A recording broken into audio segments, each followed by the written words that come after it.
사람은 누군가에 의해서 평가를 받으며 살아갑니다. 일주일 전에 우리 재학생 교육자들은 중간고사를 봤습니다. 또 어제 우리 정보 목자님은 대학원 면접시험을 봤습니다.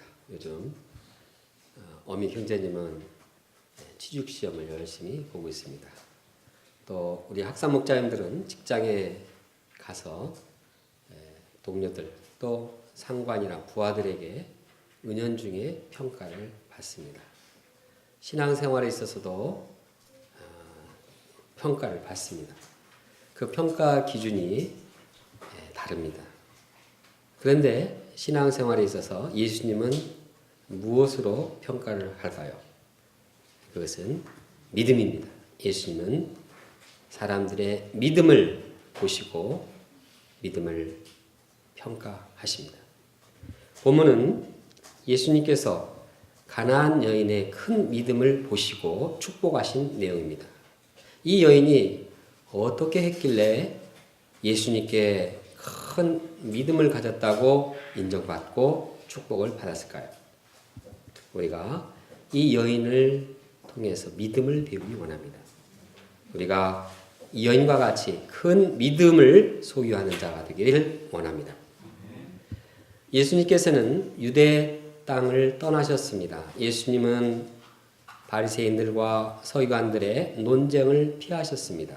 그리고 이방 땅 시돈 또 두로와 시돈 지방으로 가셨습니다. 이곳은 지중해 연안에 위치한 곳으로서 무역이 성행했고 또 상업이 발달했습니다.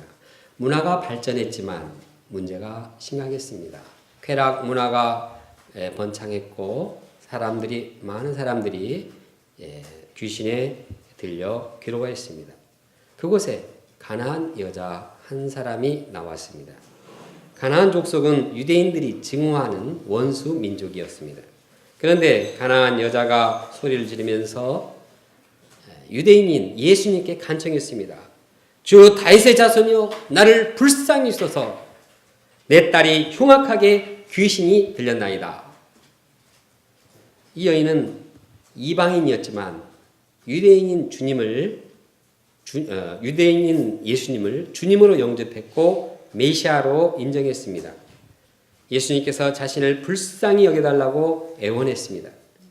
왜냐하면 그 딸이 귀신에 들려서 괴로워했기 때문입니다. 귀신 들린 딸을 가진 어머니는 얼마나 힘들었을까요? 딸이 감기만 걸려도 어머니의 마음은 아픕니다. 딸이 문제가 조금만 생겨도 마음이 쓰라립니다. 그런데 이 여인은 딸이 귀신에 들려서 괴로워하니 얼마나 그 찢어지는 마음을 참을 수 없었을 것입니다. 귀신 들린 딸이 소리를 지르고 물에 빠지고 불에 들어가고 여러 번 죽고자 하고 자해를 했을 것입니다. 집안이 온통 뒤집어져서 난리가 아니었을 것입니다. 딸이 언제 어디서 무슨 일을 벌일지 불안하고 염려스러웠습니다. 딸의 고통이 자신의 고통이요, 딸의 괴로움이 자신의 괴로움이 되었을 것입니다. 이 여인은 나를 불쌍히 여기셔서 간구했습니다. 이를 보면 이 여인이 얼마나 힘들었는지 내 딸 좀 고쳐주세요가 아니라 나를 좀 불쌍히 여기달라고 말했습니다. 그런데 여인의 이러한 애절한 간청에도 불구하고 예수님은 냉담하셨습니다. 예수님은 한마디 대꾸하지 않으셨습니다.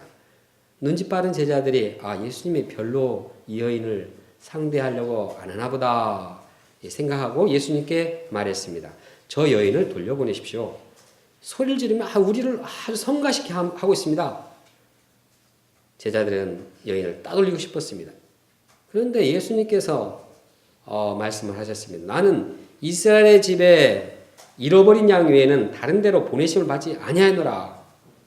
예수님도 여인과 같은 이방인들에게는 관심이 없다는 것입니다. 오직 이스라엘 백성들만 돕겠다는 것입니다.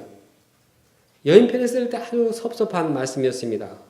지금 긴급하게 도움을 받아야 할 형편인데 너무나 심각하고 정말 자기의 도움이 필요할 때인데 예수님께서 거절했기 때문입니다. 그러나 그럴지라도 여인은 포기치 않고 간청했습니다. 여인은 예수님을 향해서 절하며 간청했습니다. 주여, 저를 도와주십시오. 여인의 거듭되는 간구에 예수님은 어떻게 했습니까? 예수님은 응하지 않았습니다. 대신 다음과 같이 말씀하셨습니다. 자녀들의 떡을 취하여 개들에게 던짐이 마땅하지 아니하니라. 예수님은 개들과 같은 이방인들은 돕지 않겠다고 한결같이 거절했습니다. 예수님께서 이렇게 말씀하신 이유가 무엇일까요? 그 이유는 그 여인의 믿음을 테스트하고 믿음이 성장하도록 돕기 위해서입니다. 사실 예수님을 이 여인은 처음 만났습니다. 이 여인은 이방인이었지만 예수님을 구주로, 주님으로 고백했습니다. 그런데 그 고백이 얼마나 정말 믿음으로 했는지를 알아보고 싶었습니다. 확인해 보고 싶었습니다. 그러다가 나중에 이 여인에게 내 믿음이 크도다 이렇게 말했습니다. 이것을 볼 때 이제 예수님은 이러한 사건을 통해서 여인이 얼마나 믿음을 가지고 자기를 쫓고 있는가를 보시고자 하신 것입니다. 그리고 그것이 인정이 되었던 것입니다. 예수님의 이러한 예기치 않는 반응에 대해서 여인은 어떻게 대답했습니까? 개들에게 던짐이 마땅하지 않다 말할 때 이 여인의 대답은 주여 옳소이다만 개들도 제 주인의 상에 떨어지는 부스러기를 먹나이다. 여인은 예수님으로부터 모욕적인 말씀을 듣고도 주님 옳소이다. 주님을 인정하고 주님의 말씀을 받아들였습니다. 그리고 여기서 끝나지 않았습니다. 여자는 지혜롭게 말하며 예수님께 은혜를 구했습니다. 개들도 주인의 상에서 떨어지는 부스러기를 먹나이다. 저는 이 말을 듣고 들을 때 이제 리틀 사라를 생각하게 되었습니다. 과거에 이제 제가 음식을 가지고 왔는데 리틀 사라가 옆에서 앉아 있었습니다. 근데 음식을 보고서 손가락을 이렇게 빨면서 나 저거 먹을 수 있는데 나 저거 좋아하는데 그렇게 얘기를 했습니다. 저에게 먹을 것 달라고 하지 않았습니다. 그런데 그 말을 듣고 제가 어떻게 그 음식을 안 주겠습니까? 저는 그 말을 듣고 너무 귀엽고 사랑스러워서 웃지 않을 수가 없었습니다. 이 여인은 예수님께서 자신의 떡을 취하여 개들에게 안 주겠다고 하셨습니다. 그러니까 그 여인도 떡을 달라 말하지 않았습니다. 그러나 개들도 상에서 떨어지는 부스러기를 먹는다 이렇게 말했습니다. 그게 무슨 뜻입니까?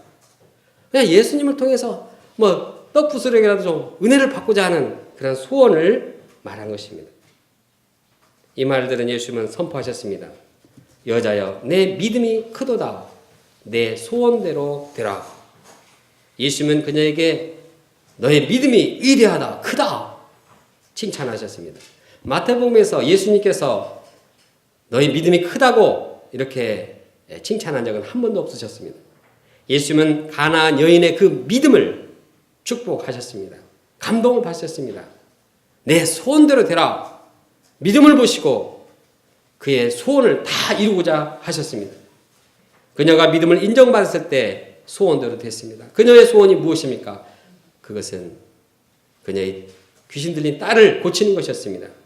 그래서 그 때로부터 예수님이 말씀하시자 딸이 나았습니다. 딸에게 있던 귀신이 나가고 딸은 제정신으로 돌아왔습니다. 그러면 여인의 믿음은 어떤 점에서 큰 믿음이요 위대한 믿음인가요? 우리가 본문을 다시 한번 살펴보며 이를 배우기를 원합니다. 첫째, 여인은 예수님께서 이스라엘뿐만 아니라 이방인의 메시아이심을 믿었습니다. 예수님께서 이스라엘뿐만 아니라 누구의 메시아라고요? 이방인의 메시아임을 믿었습니다. 요즘은 예수님의 역사가 이방 세계에 다 퍼졌기 때문에 예수님이 이방인의 메시아라고 말해도 다 그렇게 인정을 합니다. 그러나 그 당시는 달랐습니다.